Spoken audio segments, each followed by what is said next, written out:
കർണാടകയിൽ കോൺഗ്രസിന് 28ൽ 20 സീറ്റുകളും ലഭിക്കുമെന്ന് മുഖ്യമന്ത്രി സിദ്ധാരാമയ്യ എല്ലാ തെളിവുകളും ഘടകങ്ങളും നിരത്തി പറയുകയാണ്. ഇത് സത്യമാകാമെന്ന് BJP നേതൃത്വവും സംശയിക്കുന്നു.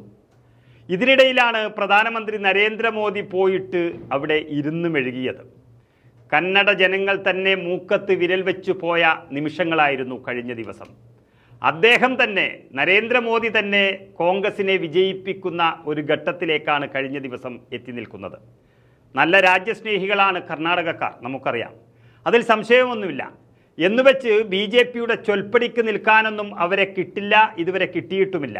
കോൺഗ്രസും BJPയും JDSും ഒക്കെ മാറി മാറി ഭരിക്കുന്ന സംസ്ഥാനമാണ് കർണാടക. പക്ഷേ ഒരു സത്യം കർണാടക രാഷ്ട്രീയത്തിൽ ഉണ്ടായിരുന്നു എന്ന് പറയാതിരിക്കാൻ കഴിയില്ല. അതായത് 2014ലും 2019ലും കർണാടകത്തിൽ മോദി തരംഗമുണ്ടായിരുന്നു. അതാണ് യെദ്യൂരപ്പ ജയിലിലായപ്പോഴും കോൺഗ്രസ് JDS ഒന്നിച്ചു നിന്നപ്പോഴുമെല്ലാം BJP ബഹുഭൂരിപക്ഷത്തിൽ വിജയിച്ചത്. എന്നാൽ ഇന്നത്തെ സ്ഥിതി അതല്ല. നരേന്ദ്രമോദി തന്നെ രാജ്യസ്നേഹിയാണോ എന്ന് കർണാടകക്കാർ സംശയിച്ചു തുടങ്ങിയിരിക്കുന്നു. നരേന്ദ്രമോദി ഇന്ത്യയുടെ പ്രധാനമന്ത്രിയാണോ അല്ല വർഗീയ പ്രചാരകനാണോ എന്ന സംശയമാണ് കന്നഡ ജനങ്ങൾക്ക് കഴിഞ്ഞ കുറച്ചു ദിവസമായി വന്നിരിക്കുന്നത്.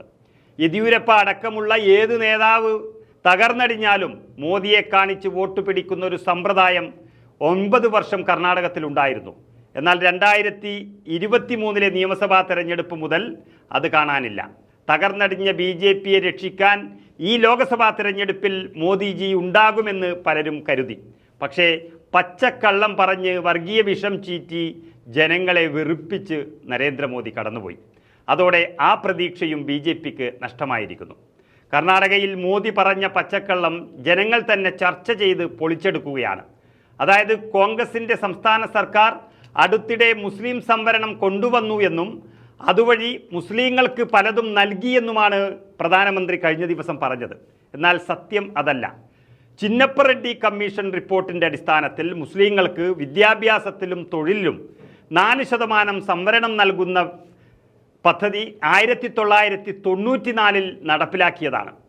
ഇന്ന് BJPക്കൊപ്പമുള്ള ദേവേഗൌഡ മുഖ്യമന്ത്രിയായിരുന്ന കാലത്താണ് അത് നിയമമാക്കിയത്. ഇത് സമീപകാലത്തുണ്ടായ മാറ്റമാണെന്നാണ് നരേന്ദ്രമോദിയുടെ പരാമർശമുണ്ടായത്. മോദിക്ക് തന്നെ അത് നാണക്കേടായി മാറിയിരിക്കുന്നു. അതുമാത്രമല്ല, കോൺഗ്രസ് സർക്കാരിൻ്റെ കീഴിൽ കർണാടക തകർന്നിരിക്കുന്നു എന്നും പറഞ്ഞിരിക്കുന്നു.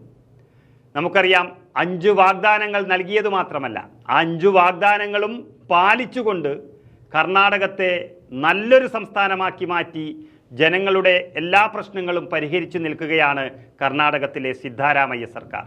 അതുമാത്രം മതി കർണാടകത്തിൽ കോൺഗ്രസ് വിജയിക്കാൻ. 3 പതിറ്റാണ്ടായി നിലനിന്നിരുന്ന മുസ്ലിം സംവരണം ബസവരാജ് ബൊമ്മെ സർക്കാരിൻ്റെ കാലത്ത് നിർത്തലാക്കപ്പെട്ടിരുന്നു. ഈ തീരുമാനത്തിനെതിരെ മുസ്ലിം നേതാക്കൾ സുപ്രീം കോടതിയെ സമീപിച്ചു. തുടർന്ന് മുസ്ലിം സംവരണവുമായി ബന്ധപ്പെട്ട് തൽസ്ഥിതി തുടരുമെന്ന് BJPയുടെ ബൊമ്മെ സർക്കാരാണ് സുപ്രീം കോടതിയിൽ ഉറപ്പ് നൽകിയത്. എന്നിട്ട് സിദ്ധാരാമയ്യ മുസ്ലിങ്ങൾക്ക് സംവരണം ഏർപ്പെടുത്തുകയാണെന്ന തെറ്റായ പരാമർശം നരേന്ദ്രമോദി നടത്തിയത് മോദിയിൽ കന്നഡികർക്കുണ്ടായ എല്ലാ വിശ്വാസവും തകർത്തിരിക്കുകയാണ്.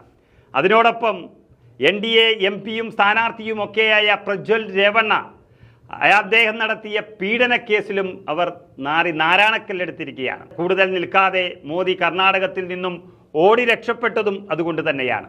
എല്ലാം വെച്ചു നോക്കുമ്പോൾ സിദ്ധാരാമയ്യ പറഞ്ഞ 20ന് മുകളിൽ സീറ്റിലേക്ക് പോകുമോ കോൺഗ്രസ് എന്നാണ് രാഷ്ട്രീയ നിരീക്ഷകരുടെ അഭിപ്രായം.